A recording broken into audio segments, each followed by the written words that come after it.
Madiro vaunzwa kudare nenhau yekufundisa mambo nasasa kusizokota yena uti handina kufundisa mambo ini ndakasungisa zvipoini chokoro kudare rehurumende.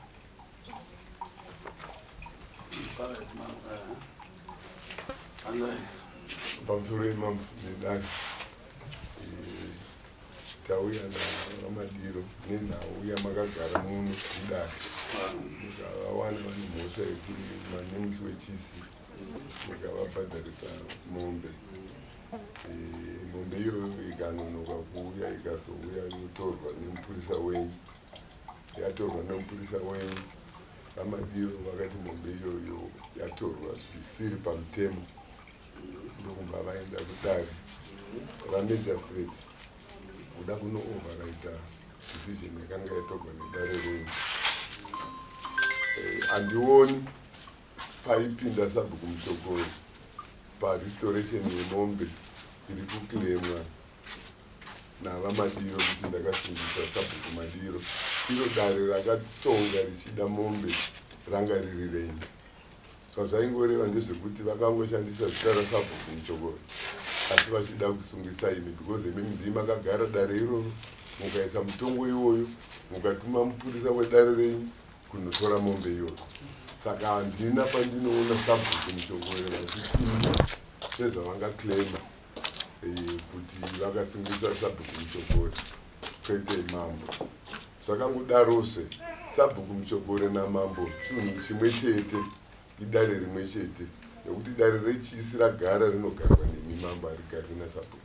Saka restoration yavaiclaima nasabhuku mushokoro is not in order because sabhuku mushokoro havana simba rekupreside over macases echisi and havasiwo vakatuma kunotora mombe yayaifanira kubhadharwa zviri pamutemo. Inini chandiri kungoona ndekuti vamadiro kubva kudare renyu vachienda kudare rekwamagistrate vaireva kuti havasi kurecognize dare renyu mambo, ndosaka vakati mombe yavo yakatorwa isiri pamutemo. Saka handioni pavangati vakasungisa sabhuku mushokoro given the facts and that. Madiro, sumuri. Mambo. Yes, Madiro. Wadi mambo. Ilipo. Oh, wakusungisa dare redu. Say. Aguru. Ini anda kusikia mambo. Wakasungisa mambo. Sandakaita izvo mambo kaizvi. Ndio zviripo pamutemo chaizvo kuti kana zvadaro izvi ndinoda restoration. Munhu handinoclaima restoration kwaari imimi kana sorry mati. Satendekeze moko masiri wako. Nditesi Maoko.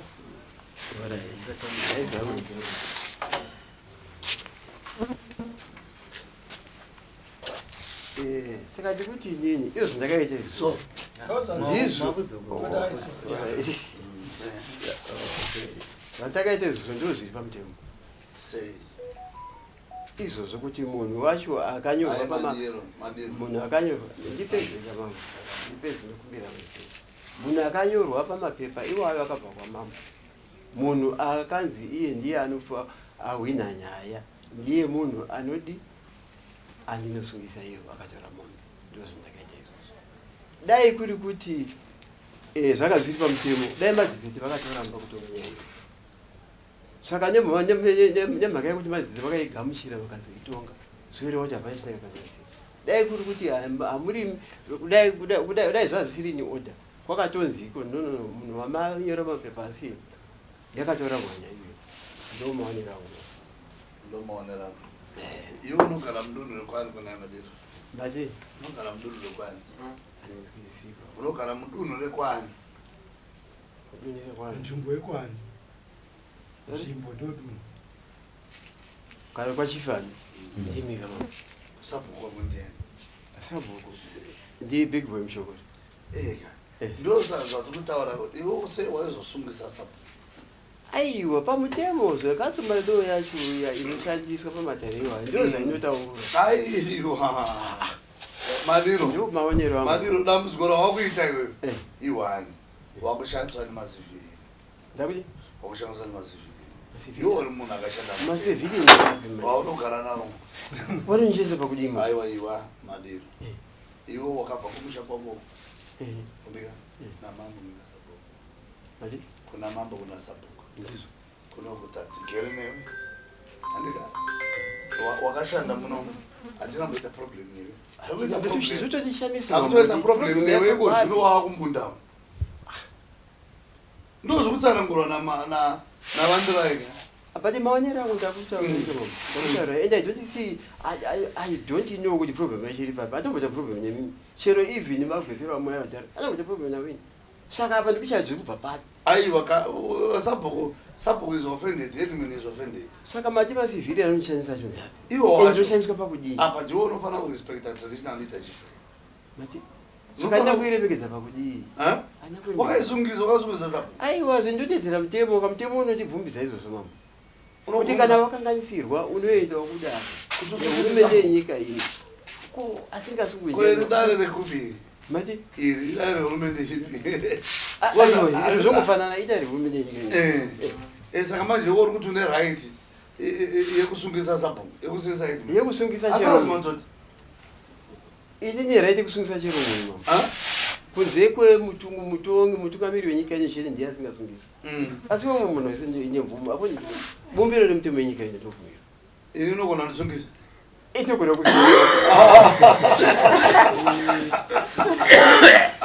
asi kwavo ndochokwadi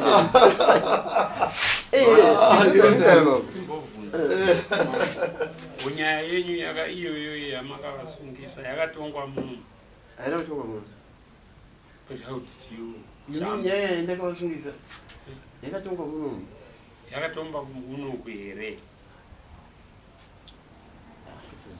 hanti imi makasungisa sabhuku kune nyaya ipi yakatongwa kuno did you make an appeal makaita appeal from because when you make an appeal what to a higher court you need to make it through this court within 2 weeks if we are not mistaken. You are supposed to do that. Tauri nechirungu ndofunga unoratidza kuti wakambopinda ndamishiona sezandishupa that's why I want to mati ndikana kutoenda ndikutara nechona saka ndikutara nechona ndokumira mambo ndikutara nechivana ndike saka ungawatara nechivana mana ke ngithi mina wena usu icala lakho selitoniswa shona sorry mama Rumi rwamai vangu ishona akana mauti manikidza kuti nditaro ndikira mambo ngata vanori muyekere nduni pamsoro chima Mr. Magician Mr. Maturano konongo very difficult mdari because kudari kwatave kwa Major Street kwaitaura nechirungu yavari kuramba nasi havana kutaura although vane right but sometimes you don't need to be very difficult kana tiri padare kutsvaka matechnicalities ndo panoita dambudziko kuti it's very obvious kuti Mr. Madiro neposition yavakambobuda mugovernment vanohwa chirungu ende padare ratakambogara can be testimony ndaivepo havana kutaura nechikaranga vakati kuna majors ndira kutaura nechirungu tiri kuda nguve witness yekuti vane capacity yokuhwa chirungu vandirai mava yamadiro ndoda kuti tidzokere kwauri iye ndikudalira edmin ndoda kutuma maedmin I think tinogona kutumbura dzimwe nyaya dzakanaka dzauchaona iweyo ndakuona kani ivo maana senzesowo kumanitani umadiro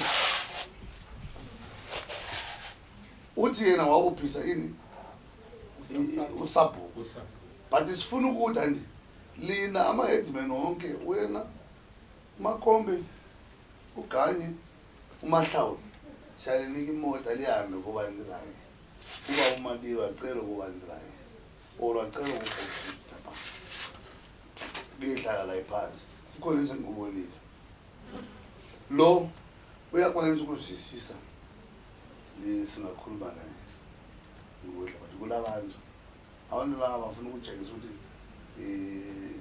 kuloku igroup kwabantu yena futhi akhishwe ebantwini naba akhishwe ebantwini bami nabantu abangayisibo because lo uMandino wayengudispo ekhwekhwe khulu wamapholisa uyawazi and uMandino uhlale ekhwekhwe lapha akaziwe le problem sesiba ne-problem lakathesi esesilima ngolwesine but all along with it, no problem naye but thina sizama ukumkholeka ukuthi yena angenelane lathi ali angangenelani lathi.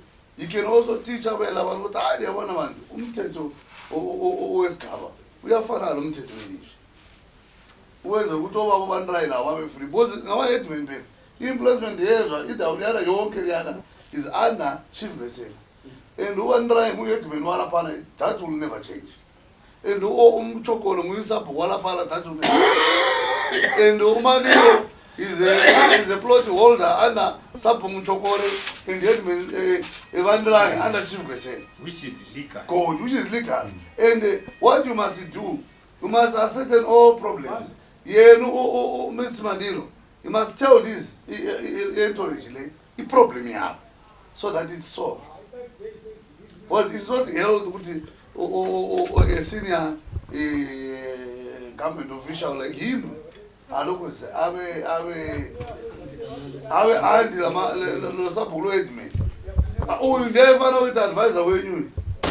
Now I'm Karana, but kana kukhonya manje. Kusuki kutosukisa nali. Inini nezingane angukuzota zana ningishe zana mabuko. Uzishamari yedu. Nofana ngizisa shedulu. Athi kutaramba kangosungu akasungu. Bengicela ukuthi ubaba lo intoli procedurally konteka singenelane ubaba procedurally this case as the chief is saying now iwe ngokudzokera uku iwe uyozosimuka from there then it goes up to the next to the chief's court. Aina umbopinda kwa mambo kai iyo yaparwa nandare ya mambo yakambopinda ayangena but lesi ngestu ukuthi laba obanirayela bochokore they feel ukuthi ulokuzeni uMadilo wadelela idaleleni ngoba idaleleni athonisa uMadilo. Madilo akathongwa phana athongwa phana ari managers akachaje uMadilo akanonoka kukhulisa mombe kalothumbiwa mombe yathumbiwa andika Madilo akavasungisa dare rinori kupi avasungisa sabhuku kusivu court sabhuku avasiro vakati vakatonga anona saka vandirai rabasa ravandirai mai pane bridge vandirai oromana nzisi pane bridge uyu anofana kutanga kwauri bhozi dunhu rakatanga kudhererwa nderamambo gwesera asiri pasi pako ndo procedure. Madilo anofana kuya kwauri wogara naye pasi nemaheadman ayo mosecha mafensi ese ari kutaura otaura kwamunhu kana yoya kunokutoya chiwevha mawirirano makupi maekoko bhozi Madilo anofana kuva advisor wenyu semunhu akashandawo kuhurumende muchibasa iye asingakanaiso mutemo duni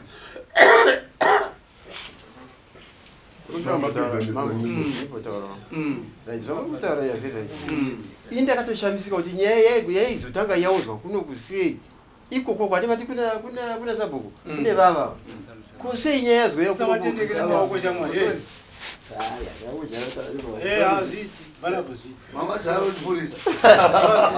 saka zvakatoshamisa neniwo kuti nyaya inotengeyo kwachivisi kuna sabhuku handiti kuna vavandirai konyaya igotanga kusvika ina anotombonzwa ipapo ndakazongona rasamuzirai kuna kazopa mutaripa kuti ndofanira ita advisor saka ndoita advisor chiro dzipa aiwa wasunga maningi unenge waright unenge wagona aiwa hati madzoka kunyaya kumashure saka ndosaka ndadzoka kumashure but otherwise hataifanira kungodzoka kunyaya yakadii regai mambo ndikuremekedzera regai ndibatsirei paMadilo nenhau yekuti sei nyaya yavo yakauya kuzotongwa mfuni.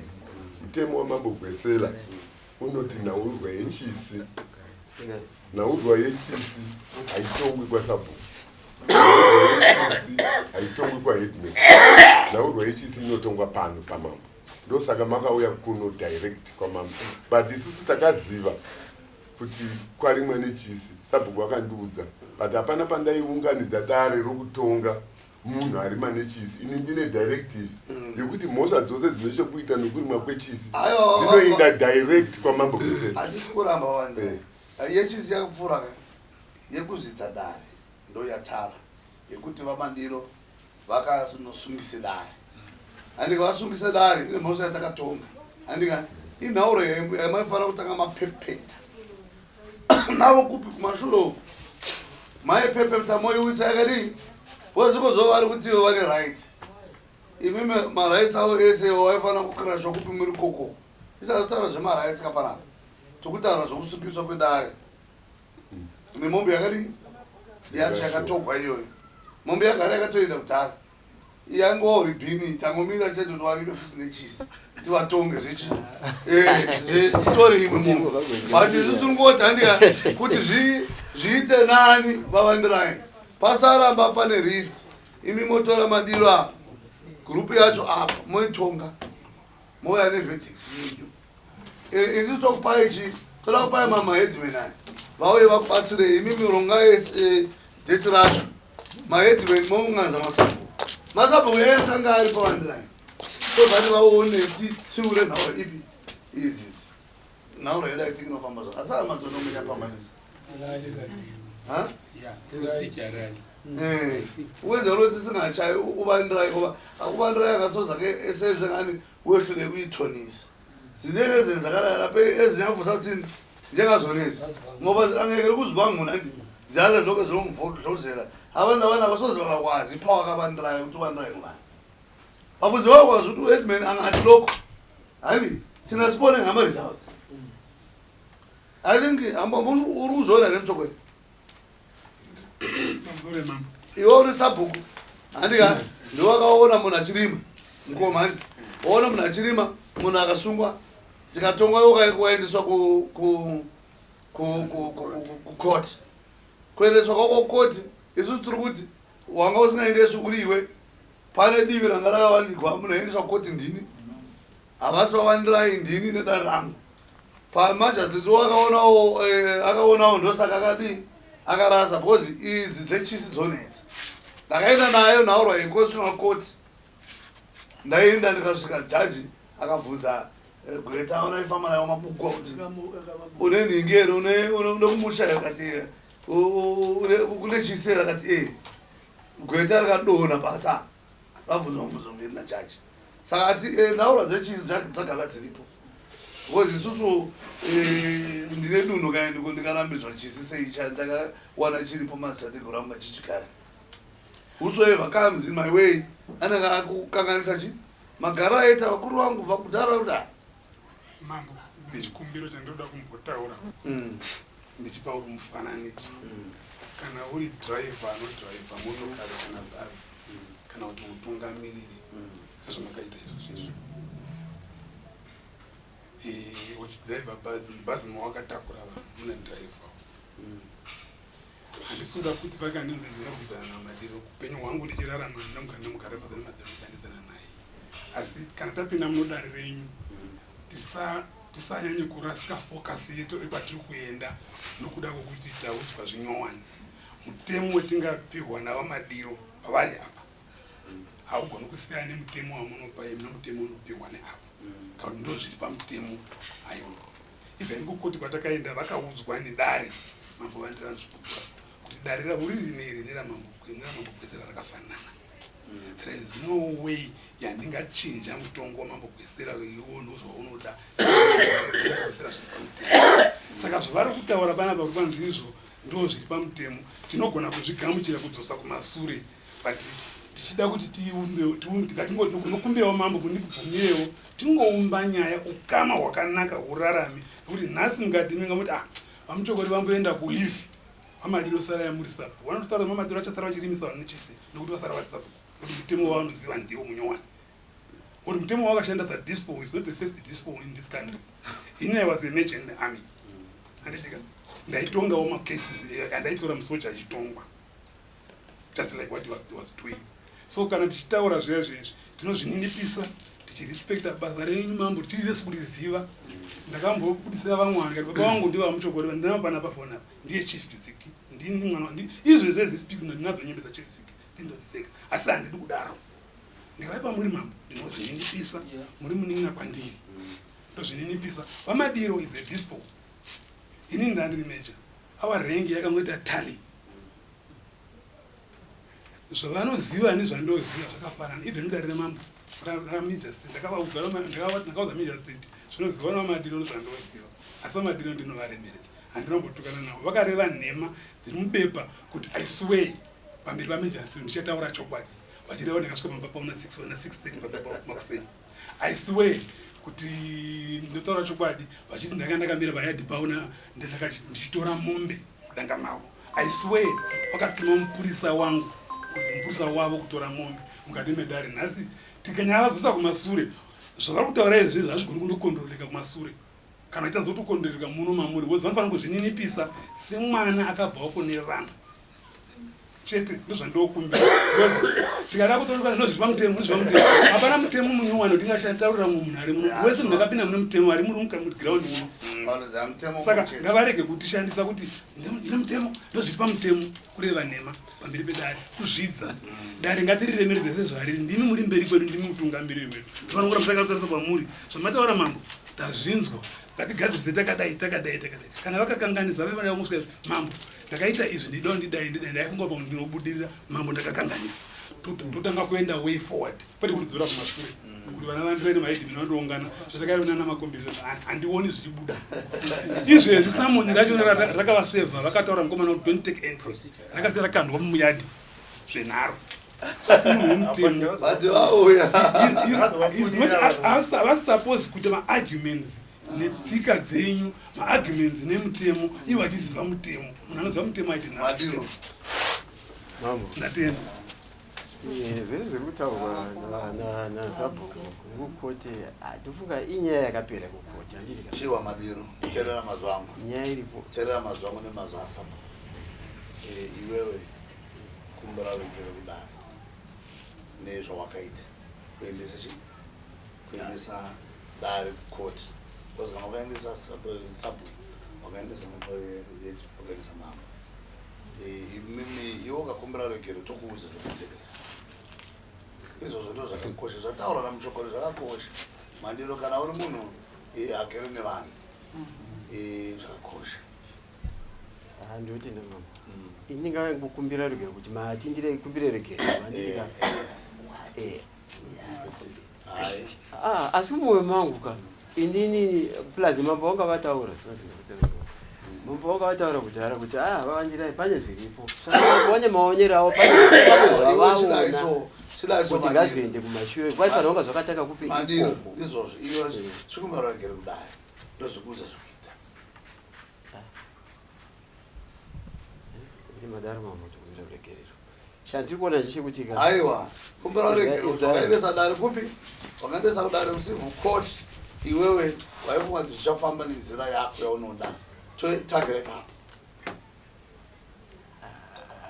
ipapo ndo pasikunzwisana mambo kunyanya kuendesa dare kukoti zvandaita zvacho kwadai majistrate vakaona kuti hazvizvo dai vakatoramba saka vanorambizve vanoramba vanoiwa nhauro yangu paneo vanoramba avafana nekuti right munhu auraya munhu handiti kana onzi auraya munhu imi mungatonga here munhu auraya munhu handinoendeswa kukoti kumapurisa sofanana naizvozvo saka havana kuramba vakagamuchira vakazoti aiwa asi hazvisizvo wakati zvawaita zvisizvo saka kumbira kurege ipapa matechnicality iwawo kumbira kurege nezizvo zvoizvozvo zvakataura majistrate zvakati hazvisizvo ndo zvati kutaura chete zvisizvo izvozvo zvawakati wewe zvawaifunga kuti ndizvo handika asi majistrate akati hazvisizvo ndo zvati kuti iwo chikumbira kuregerero chii chimwe chete ndona uvakalonyambona according to his own assessment because ndekasikhuluma ngesikhiwa siqondana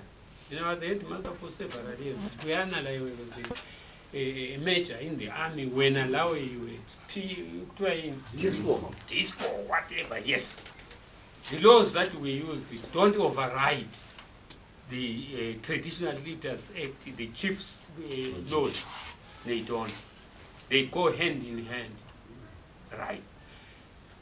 That Sapo was doing that on behalf of the chief. Because after even akanyora tsamba nemo maiti mukanyora tsamba maiti PP commissioner what and so that kana zvakunetsa you are told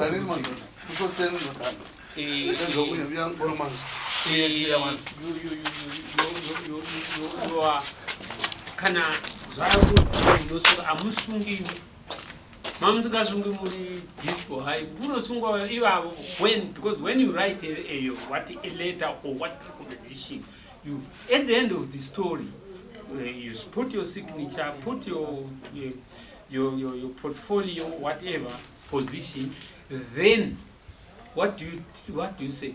PP, provincial, I don't know if you put this up, provincially, dispute, vaive vahombe kwamuri kuitira kuti kana vave kwaitwa mhosva hakuchasungwi imi, kunosungwa avo, because we are doing that on behalf of avo. Unfortunately, untonga kasekona mtumeza singaitisa. Saka inyaya iyi payakakanganisika imi makanosungisa, but you makasungisa, that we must agree. And again, procedurally, you're supposed to get an appeal accordingly within 14 days. That was not done. Makango in this whatever. After the judgment, you have a right judgment. You're supposed to make an appeal. What feel you are home nyayo to kwa yoenda kumso. And this ultimate vakaita ndosaka kudava karamba. Let's agree or to disagree on that. Kuti tikofamba zvakanaka. Procedurally, whatever the case. Tikatenderana ipapo tichafamba zvakanaka. Saka makumbiro akuwekera kutova nyara vakura kuti vakumbira in the actual situation vakakanganisa kutonosungisa ivava futi procedurally handi akasungiswa ndiani ndisabhuku procedurally you're not going to say sunga sabhuku maisungisa kuda akavatuma mtuma ana mbonzi. I don't know. Tiri vazivi vemutemo neemi halfway. We worked in the same government for several years, which you also did. Give him chance. Yeah, like I make a respond. Ni mambo azisimuka ndaida kutaura panyaya yamushokori vachitaura kuti hanzi ndakaramba samo anomuramba samo kati tinye chiramba tontenyaya ndikuya ipapo ndaenda kupindura mambo azisimuka ndisendataura inyandirambi ko iko zvinhu ndavesi andikuramba kwandakamboita even pekutanga pachipapo saka andi munoona ndiyo ndosaka ndati inini regerai mambo vatiwo endai ikoko vati pane zviripo saka iwo anenge waonawo ndo zvandikutaura kuti maybe pane zviripo nekuti ndozi ndaramba yokudarise ko pekutanga pacho ndakambouya sei handakauya pano nhasi uno ndakauya panapa ndinosiya chandambopiwa notisiyo yandofanira kupiwawo ndakaiwana tsamba ive nenhingi uyu anzani uyu yangaari apane ngoromani akandifonera ndakatanga ndafonerwa pane american ariyo munhu wakatumera fonya chasinganzwana nemunhukazi ndikati handisi kunzwa anonzwa kuti ndiyani ndozwa nangoroma ndangundifonera akati no pane samonzi ndati riri kuve nderei zvikanzi handisi kuziva ndikati ahora zvikanzi amanje handiko ndoya nemande mutaura ndikati ahora tizoke ndipfunga ngoroma achadi achauya achindifonera inini andifonera kudaro ndokunzwa nemukomana nechina zvikanzi izvo ane chitatu zvikanzi pane bepa rataona rakandirwa pagedhi inenge samonzi kwashiri ndikati tora bepa reunzi ina ndikutaura akatumira pamota akauya ndosaka ndipanapanaa saka kuramba kwangu kuri papo dai ndati singadika even nezvekutaura kuti mukomana ati hanzi usatambira kuti zvi then nyaya iri kutaurwa nevakuru avo handiti munoona kuprimary kana pane madainzi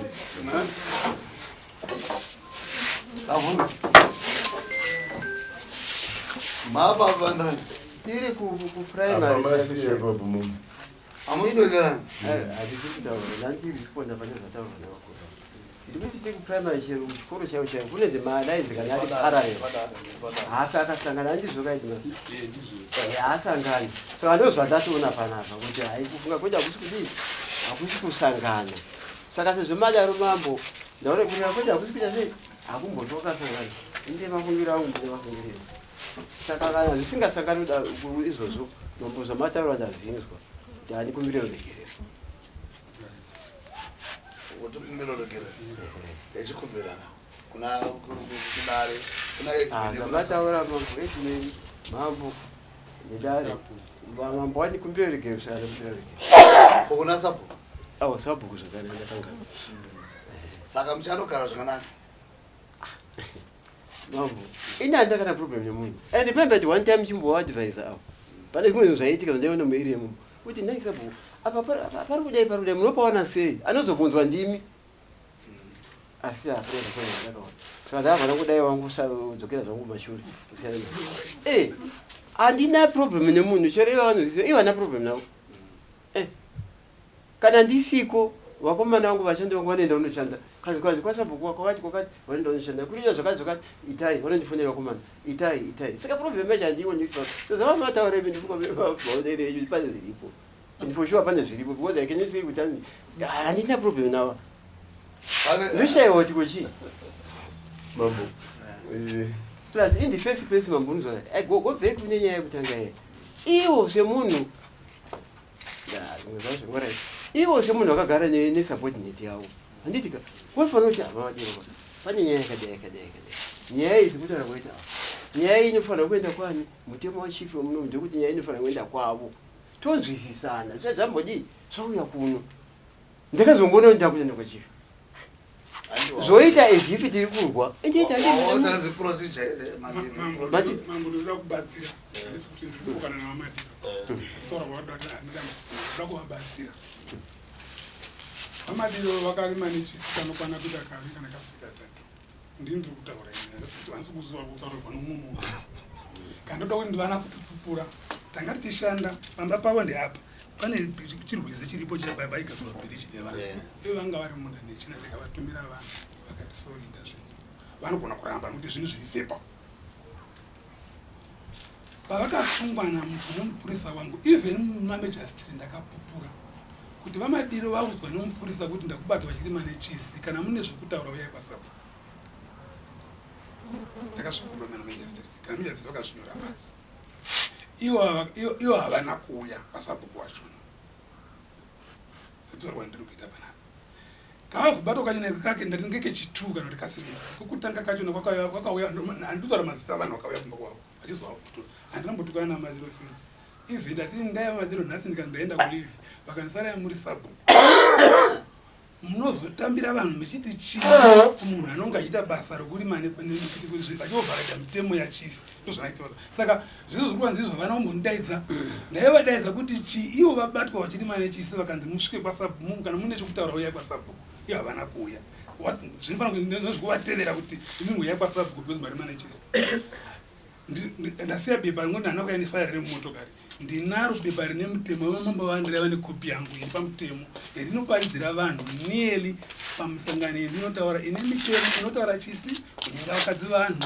tasitera masabhuku ndinaro mambo ndichakupai kopi ndinayo mambo vandirava nayo haisi yanhasi ndeya 2000 mambo 2007 ndichitanga kugoza kuti tichangopinda pawasabhuku tichamugara musabhuku bepa rino chiri prinda ndandoparidzira vanhu saka ndatisu tingadzokera kumasure tichitira kuti panzvimbo madiro ndine chigumbu naye mudiki kwandiri pakuzvarwa asi anga ari mukuru kubasa ndichimurespecta nanhasi ndirimurespekta but ngaatirege kwematinzi tinotsvaga kwanzi pane zvimwe zviripo handinambotukana madiro ndisvika madiro and I know the history yamadiro kudarika vanhu vakati one day saka